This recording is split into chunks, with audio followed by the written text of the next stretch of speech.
శ్రీమద్ వాల్మీకి రామాయణమునందలి సుందరకాండము యథాతథ అనువాదము 4వ సర్గము ప్రారంభం.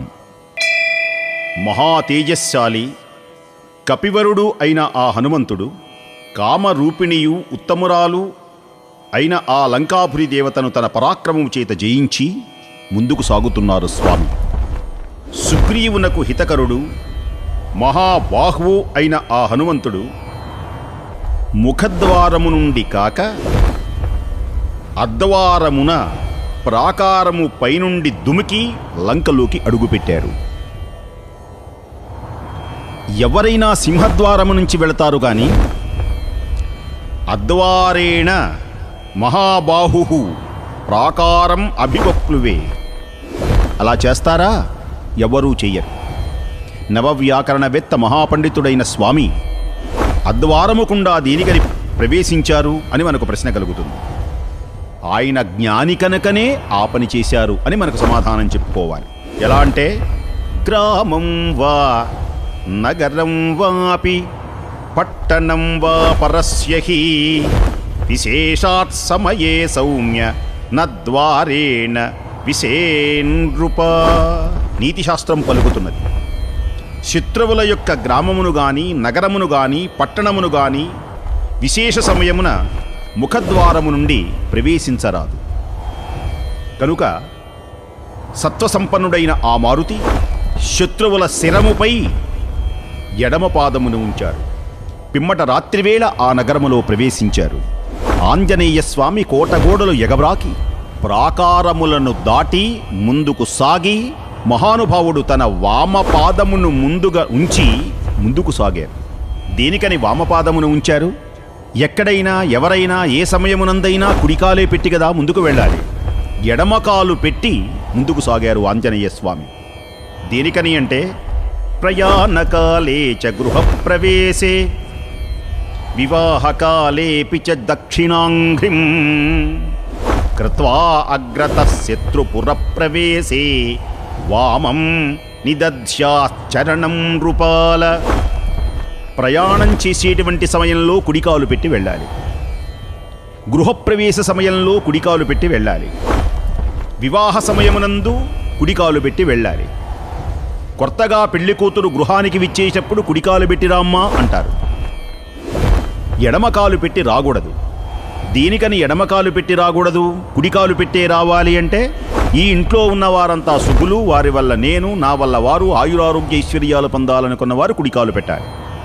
అలా కాకుండా నా వల్ల వీరందరూ సర్వనాశనమైపోవాలి అనుకున్నప్పుడు శత్రువుల యొక్క గృహానికి ప్రవేశించేటప్పుడు ఎడమకాలు పెట్టి వెళ్ళాలి అని బృహస్పతి వచనమై ఉన్నది. కనుక మహానుభావుడు సత్వసంపన్నుడైన ఆ మారుతి శత్రువుల శిరముపైన ఎడమపాదము ఉంచి ముందుకు సాగారు.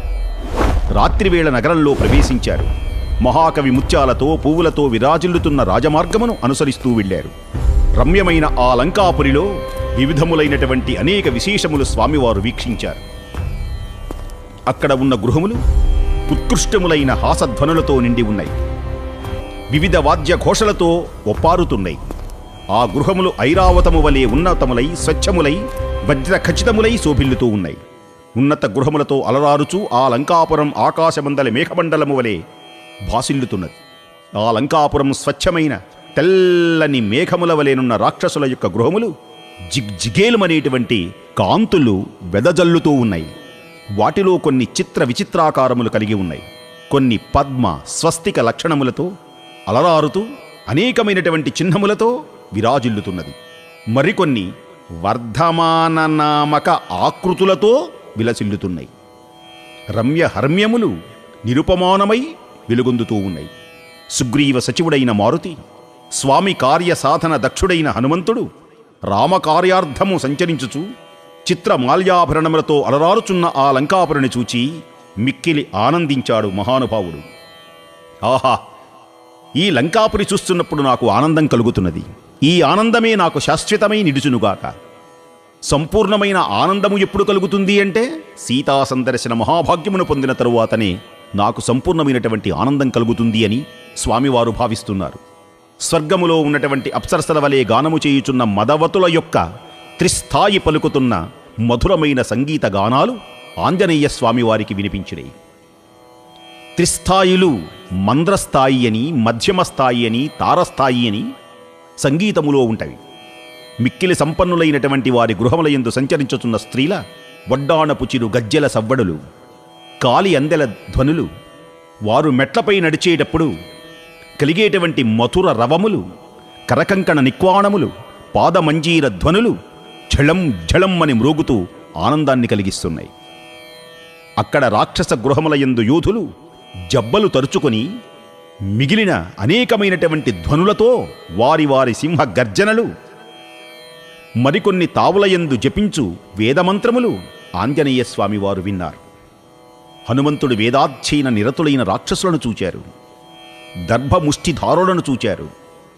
నిరంతర శివార్చనాపరులను చూశారు. సంయుక్తముగా రావణుడు వనర్చేటువంటి స్తుతులను వింటూ గర్జిస్తున్నటువంటి రాక్షసులను చూశారు. రావణ బ్రహ్మ కూడా కవి కనుక రావణ బ్రహ్మ నోటి వెంట వెలువడిన కవితా ధారలను కొందరు రాక్షసులు స్వీకరించి ఆ స్తుతులనే మరల చేస్తూ ఉన్నారట. నగరము యొక్క నడిబొడ్డున సేనా నివేశమందు రాజమార్గమును చుట్టి చేరినటువంటి కొన్ని రాక్షస గణములు, రావణుని యొక్క పెక్కుమంది గూఢచారులు అక్కడ కనిపించారు. ఓహో, ఏమి ఈ లంకా సామ్రాజ్యం! యజ్ఞ దీక్షా నిమగ్నులైనటువంటి వారిని చూచారు. జడలు ధరించినటువంటి వారిని చూశారు. శిరోం మండనమును చేసుకున్నటువంటి వారిని చూశారు. వృషభ చర్మములను వస్త్రముగా ధరించినటువంటి వారిని చూచారు.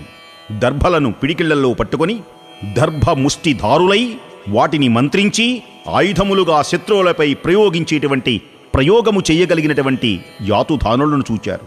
యజ్ఞగుండముల యందు హోమమును వరిచేటువంటి వారు, కృత్యాకృత్యములను చేసేటువంటి వారు, పరులపై అనేకమైన ప్రయోగములు చేయగలిగినటువంటి ఆరాధన చేసే అనేక మంది యాతుధానులను ఆంజనేయ స్వామి వారు చూశారు. అనేక ఆయుధాలు, ఇనుప గుదియలు, దండాయుధాలు ధరించినటువంటి వారు, ఒకే కన్ను కలిగిన వారు, ఒకే చెవు కలిగిన వారు, వ్రేలాడేటువంటి పొట్టలు కలిగిన వారు, స్తనములు కలిగినటువంటి వారు, భయంకరమైన ఆకారములు కలిగిన వారు, వంకర వంకర మూతి కలిగినటువంటి వారు, వికృతాకారులు, పొట్టివారు, ధనుస్సును ధరించిన వారు, ఖడ్గములను, శతఘ్నులను, ఇనుపదండములను ధరించినటువంటి వారిని ఆంజనేయ స్వామి వారు చూచారు. గట్టి పరిఘలను చేతబూనినటువంటి వారిని చూశారు. ఉజ్వలమైన విచిత్ర కవచములు ధరించిన వారిని, అనేక మందిని ఆంజనేయ స్వామి వారు వీక్షించారు. అక్కడ రాక్షసులలో కొందరు బాగుగా లావుగా గాని, సన్నముగా గాక మధ్యగా ఉండేటువంటి వారిని చూచారు. కొందరిని పొట్టివారిని చూశారు. కొందరు పొడువు లేక పొట్టి లేక సమంగా కలిగిన వారిని చూశారు. మరికొందరిని తెల్లని వారిని చూశారు. కొందరిని నల్లని వారిని చూశారు. కొందరు గూనివారు, కొందరు పొట్టివారు, కొందరు వికృత రూపులు, ధనుర్ధారులు, వివిధ కవచములు దాల్చిన వారు, బహురూపములు కలిగిన వారు, అందమైన వారు, తేజస్సు కలిగిన వారు, ఇన్ని రకములైన రాక్షసులను ఆంజనేయ స్వామివారు లంకలో వీక్షించారు.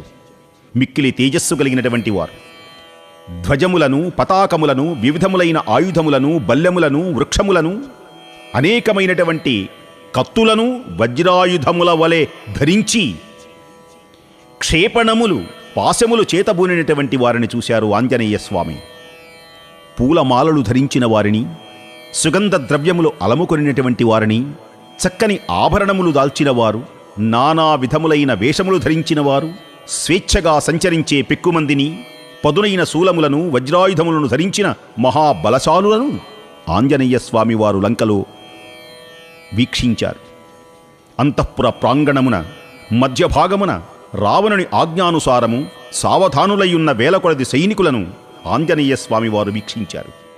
అంతట విశాలమైన బంగారు సింహాసనము, బంగారు సింహద్వారములు, రావణుని ప్రాసాదములు అక్కడ దర్శనమిచ్చినాయి.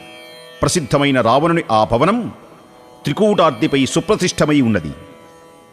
బంగారు సింహద్వారం, ఓహో ఏమీ రావణుని యొక్క ప్రాసాదం! అది తెల్లని కమలములతో కలకలలాడుచున్న అగర్తలతో శోభిల్లుతున్నది. దాని చుట్టూ దుర్గమమైన ప్రాకారం నిర్మితమై ఉన్నది. అట్టి వైభవోపేతమైన మహాభవనమును ఆ కపీశ్వరుడు సందర్శించారు. రావణుని యొక్క ఆ మహాప్రాసాదం స్వర్గవైభవ తుల్యమై దివ్యమైన నాదములతో ప్రతిధ్వనిస్తూ ఉన్నది. గుర్రపు సకిలింతలతో ఆ ప్రదేశమంతా ఆ ధ్వనులు వ్యాపించి ఉన్నాయి. ఆభరణముల ధ్వనులతో నినదిస్తూ ఉన్నాయి. అది రథములతో, పల్లకీలతో మొదలైన వాహనములతో, విమానములతో విలసిల్లుతున్నది. చక్కని గుర్రములతో, ఏనుగులతో, తెల్లని మేఘముల వలె 4 దంతములు గల భద్రగజములతో అలరారుచున్నాయి. మత్తిల్లిన మృగములతో, శారికాది పక్షులతో భూషితమై మనోహరముగా దర్శనమిచ్చింది.